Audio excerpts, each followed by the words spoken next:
I'd like to welcome education expert Kari Kivinen on stage, who has just finished editing and gathering a brand new guidebook on digital information literacy that has been published today as a part of Sitra and Faktabari collaboration.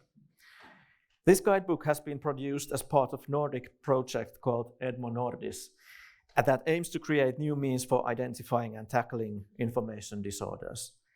And this work is done in collaboration between fact-checkers and universities in Sweden, Norway, Denmark, and Finland. So, welcome, Kari. Stage is yours. Good afternoon, everybody. We Finns, we love social media. We are heavy users of social media. And if we are looking any Eurostat statistics or any other statistics, we are leading or in the top 5 of every single ranking. Our students are media literate. The Finns spend a lot of time using social media. And we are kind of European leaders. I work in the European institutions and I'm following what's happening in Europe. And I can say, Finns, we are really loving social media. This year, the Reuters found out that it's a long trend, but the Finns are finding more information and news from social media than in the traditional media. So there has been a shift from the print media, radio, television, to finding information from the social media. And like we heard before, sometimes the social media is a black box. How to deal as a human beings with all this? I will try to address on that. There are a lot of researchers who are saying that the democratic society depends on access on true and reliable information and ability to citizens to verify and analyze which information is correct and which is not. And we have been hearing about the European frameworks. There is a lot of digital regulation going on. The privacy things, the Digital Service Act, digital marketing. But today, this afternoon, I'm concentrating on less known areas which are linked to the education.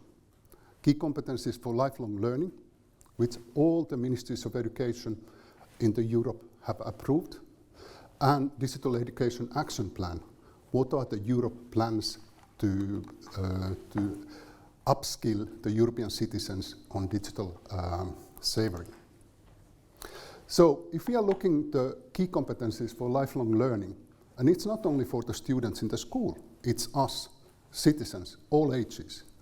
There is a clear kind of goal that citizens should be able to act as a responsible part of the social life through different type of digital devices. And in Estonia and in Finland, we are also leading here. We can use a lot of digital platforms to participate in the civil life. But it's also having another part to understand and interact both traditional and new forms of media, and to understand the role of the functions of the media in the democratic societies. And often the social media is a little bit the black box, like we have heard. So Sitra has published this week quite interesting information about Finns, and there are a lot of Finns who would like to participate in democracy more, but they feel that there are not opportunities. And maybe this is something we should point out, that to be active citizens, we need tools and mechanisms where we can influence on decision making. And this is a lesson to all of us, because I think here we are mainly people who are thinking about these policy things. Let's say in the European level, in March, the DIGCOM 2.2 was published, and it's kind of definition of what digital skills Europeans should have. And there is an ambitious goal that by 2030, 80% of the population should have basic digital skills. And digital information literacy skills are considered nowadays a very fundamental civic skills. I give you some examples. It's difficult to read, but there are loads of basic daily human competencies, knowledge, skills, and attitudes, which Europeans are expected to learn. For example, understand the difference between disinformation and misinformation, knows how to differentiate different types of content in the social media, how to critically evaluate social media search results, to identify the origins, and to distinguish between facts and opinions, and if they have been biased by economical, political, or religious interests. On top of that, attitude to be willing to do that, be interested in finding what is truth. We heard earlier that not everybody is interested in truth, and it's something we should gain for. So, together with our Nordic partners, we have been trying to define what the digital information literacy is. Here is the definition. And traditionally we speak about media and information literacy. In the Finnish curricula in schools, we speak multiliteracy. In the media and information literacy, because FactBar is a fact-checking organization, we are interested on the information part. And 2 years ago, we published our information literacy booklet for the teachers mainly, but nowadays we have enlarged it, or actually making it sharpen to digital information. And it also contains the understanding of how platforms work, how algorithms work, how the information landscape around us work. And of course, this is part of digital citizenship. And like it was said, there is this new European Digital Media Observatory, and from Finland, the University of Helsinki and FactBar are representing it in the Nordic hub, and you will hear much more about us later on in other occasions. We have just started our functioning, and there will be a lot of new things coming up in the future. So what are the challenges of the online environments from the individual human point of view? We have already learned that online environments are designed to maximize commercial interest, capture and sustain our attention,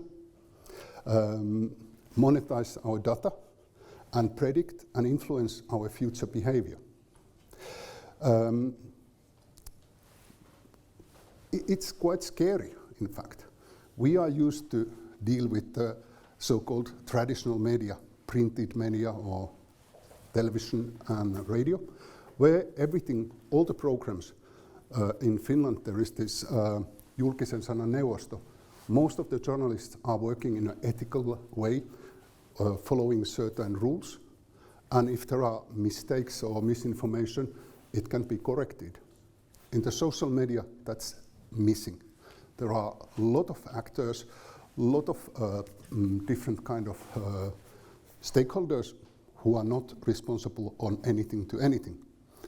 The amount of the information available in the social media is totally amazingly breathtaking. We don't have the same possibility to go through all the information, analyze all the information. It's also easy for any individual, which is on the other hand good, but on the other hand it's quite scary to diffuse whatsoever information for the vast audiences quickly. And what is really the difference between, for example, with the printed media? The contents in the online sites can be changed, removed, added all the time. And we don't really have these kind of anchor points. And which have been said several times, the search engine outcomes, they are often individualized, unpredictable, and the algorithms and the social platforms are using it in a way that it's totally non-transparent. We have also these myths that young generation is able to handle social media well. There are a lot of new studies which are showing that yes, they are absolutely excellent in manipulating hand devices or applications. But when we are asking them to analyze the content, they are suddenly feeling unsure. A Finnish group called Critical, there are several universities, we are collaborating with them, have been done the same studies in Finland, where the media literacy should be on the top of the world. Same kind of results. Students need support when determining what evidence can be regarded as credible. And there are big differences between individuals. And there are some individuals who really need the support on the basic skills. And nearly everybody need more support on dealing with challenging contents. The increased amount of dis, and malinformation in the social media is one of the concerns too. Misinformation, we all make mistakes. We all publish wrong information without really meaning, or it's no harm made. And we correct it. All the newspapers, they have this, in Finland they have this nice oikaisuja, where there are funny little details of misinformation. Disinformation is a lie which is spread with the intention, knowing that I'm spreading now information, and it's done for certain purposes. And malinformation is information which might be true, but it's diffused to make harm to somebody. There are information we don't want to share about our private lives or something else, and that can be used against us. And of course, the last months, even we in Finland are starting to get used to political propaganda on online environments. And the political propaganda, there are different kinds. And let's say it's normally based on disinformation, manipulation, disseminating misleading information. And the tools to handle it, it's fact-checking, digital information literacy, and understanding the propaganda techniques as recommended. So what to do as individuals, or what to do in general? So in Faktabari, about 5-6 years ago, we had this discussion, some are having now. We heard that fact-checking, it's impossible to fact-check all the lies in the world. It's totally not possible. We can do something, and in the last years we have been concentrating on fact-checking interesting, important cases. You can go to the Faktabari site to see what kind of fact-checks we have made. We are also doing pedagogical fact-checks, showing how fact-checkers are checking, for example, if the subtitles in the Russian video are correct, because often they are not, and how to do it yourself at home. But the fact-checkers in general, there have been a lot of research, especially in the University of Stanford, and there is now a proof evidence that fact-checkers have certain tools where they can do better and more efficient analysis of information. And I'm presenting only very few of them. And I'm not saying that the fact-checking tools should replace the traditional tools. It's only to complete. Online environment, we need new type of tools. We heard, for example, that there is this huge amount of black box of information. And what fact-checkers do is called strategic ignorance. So first they check, not reading the article, but who is behind the information. What is the source? Is there somebody reliable URL line? Or do you find who is a writer? And if not, we ignore it. Because there are millions of hits of any information we are looking. And we should not waste our time on unclear information where we don't know where it's come from. It would be a waste of our attention and energy to do it. Lateral reading means more or less the same. So instead of going to every article you find, you are checking with other search engines of what is this all about. And if there is any doubts, just dump it. So there's so much information that for the first time in the history we have really a possibility to put aside information. What has been the most efficient way of preventing and tackling disinformation is pre-bunking activities. Pre-bunking means that, for example, if the Finnish government is warning that in the next coming weeks there will be probably a lot of certain type of videos and information about what's happening in Russia, people are alerted. They know what to expect, and when they see this information coming, they are aware of it. I don't go for other ones, but there are a lot of strategies, and if you look our booklet later on, you can see more of it. Digital citizens have all rights, of course obligations, but also rights. United Nations, European Union, different civil society organizations are fighting for these rights. So we are not on the mercy of platforms, but we can also fight for our rights as digital citizens. About the digital footprint, we should all be aware that active footprint is that I'm sharing photo of this event in the Twitter. I do it on purpose. I share something and I want other ones to see it. But passive digital footprint is that most probably my computer IP tells to the service provider that I'm in this room today, I'm connected to this and these programs, my cookies are informing what I've been seeing.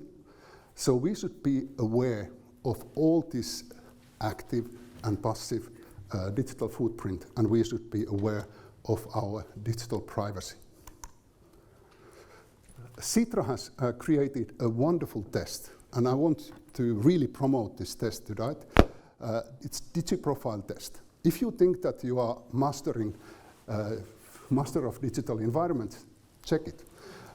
It gives individual feedback to all of you about your digital skills and your digital profile. Already 30,000 people have been using it. It's in English and in Finnish.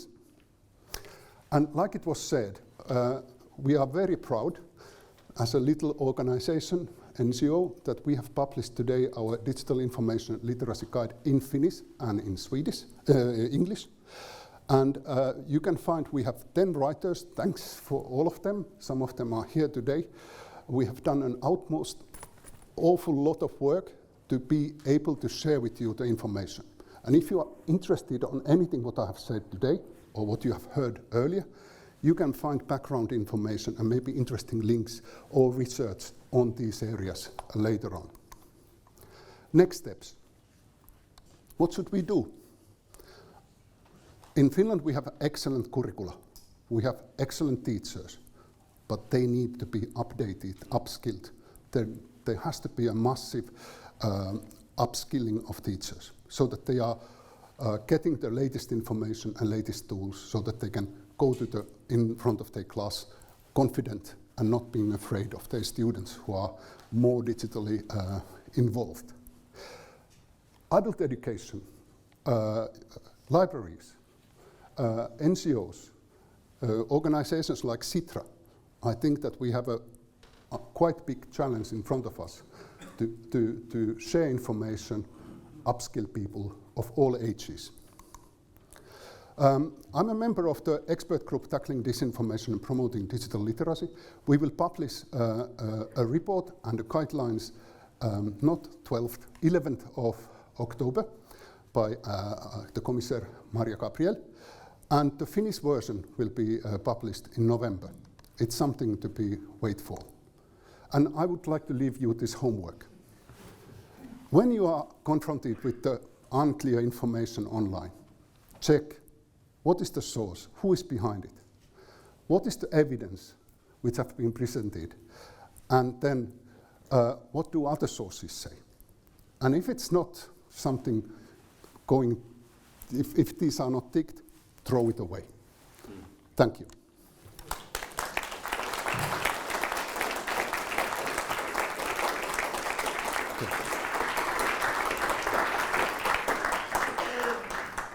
Thank you, Kari, for bringing this individual perspective and concrete examples next to the huge thoughts that were presented earlier. We need them both.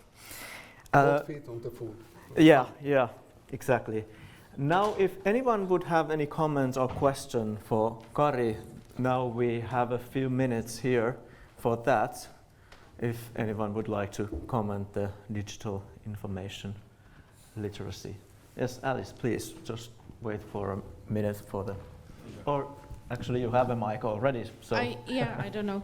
I'll use this one. So, thank you so much for your presentation, Kari. Very, very interesting. And I agree that education and digital literacy are very, very important. Although, it will probably take a long time until everyone is educated. And of course, very typically for hybrid threats, they always evolve. So what we need is actually lifelong learning in this area. A tiny, not even a comment, but I was very happy to see that it was actually hidden in a side bar. That one of the tips is that when your emotions are triggered, or when you feel you have a strong emotional response, the best thing to do is just to stop. And this is super, super important. This is also part of our training Act on Disinfo, where we actually try to teach people to be more mindful online. So it's based on kind of the principle of mindfulness. I think if we apply that more to our online behavior, that will be very helpful. Because so far, most of the approaches in education, is whether it's about critical thinking or about media literacy or digital literacy, they very much focus or kind of the underlying assumption, inexplicit assumption is that their audience or the trainees or the social media users are rational actors. But the problem is that we're not. We're humans. And so before you even get to the stage like check your sources or who is the owner of this website or who is behind it, often we have already engaged with the content. So one of the central things that our training is trying to do is more a behavioral and psychological approach or cognitive approach on, whenever you feel that you are being triggered by content and getting angry or sad or very happy or, keen to share or to respond, that's actually the moment that you kind of need to snap yourself out of it and just, stop and step back. And then if you still want to respond after you had a coffee or a walk or whatever, you can still call out lies, but you can do it in a responsible way. So don't feed the algorithm. Don't link to the original source, but use a screenshot, for example, and use the truth sandwich. And I won't go into that now, but so that's I was very glad to spot that, and thank you. Thank you, Alice. Was there another one there? Yeah. Hi, thank you very much for your talk. My name is Anna-Stina Kallius. I'm a social anthropologist from the University of Helsinki. I'm finishing my PhD on democracy and politics in Hungary in the 2010s. And I have a very simple question for you that relates to your role as an educational institute. So we've known we've learned these strategies, how to do fact checking, etc. But what do you do? How do you educate people when they don't want to check facts? So when someone just says that, okay, this is a fantastic toolkit, but you know what, I'd rather not. So then what do you do then? Thank you. Yes, please, go ahead. I'd like to hear this too.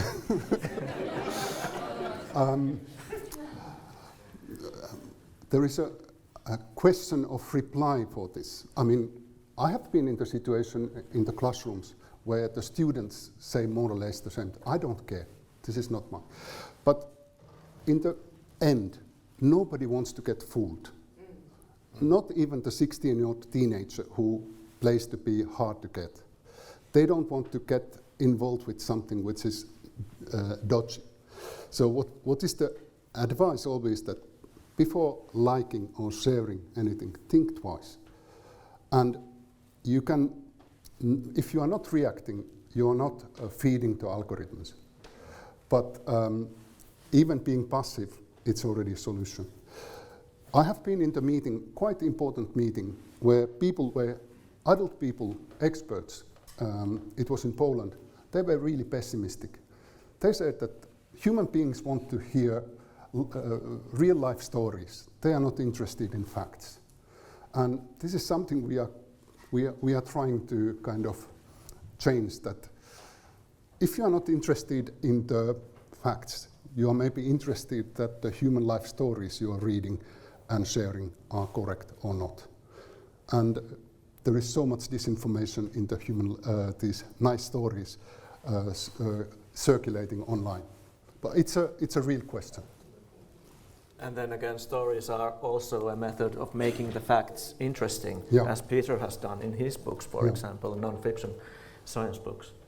So I think, although it seems that there's still 2 minutes, when I look at the clock, I think that, well, Mikko, if you can keep it quite short, please. Thank you. Jukka knows me. So Mikko Salo, founder of Faktabari. So there's a really, really good points both of you raised on the emotions. I mean, facts, feelings, we are aware of it, and you will see there is about that one in the digital information literacy. That's why we turn from fact-checking to the digital information literacy that's much more comprehensive. And yes, we know that when youngsters, we all are at the mercy of the social media algorithms, we just go with the feelings and we have to just stop down, and that's exactly. But we want to count on for example, in the Nordic institutions, schools, we are working with the libraries and all that. I mean, these guys are for facts that matter. And I mean, I'm sometimes, we get very easily the label that, these are the serious guys, they don't even joke or something like that. We need feelings.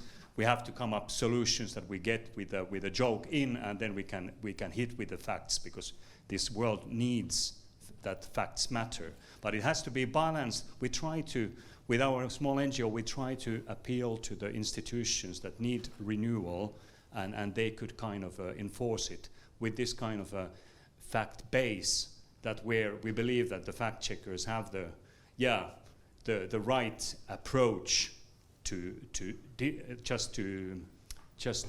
distill the information floods that we are all faced to. Thanks. Thank you, Mikko. I think we need to move on, but the conversation will continue.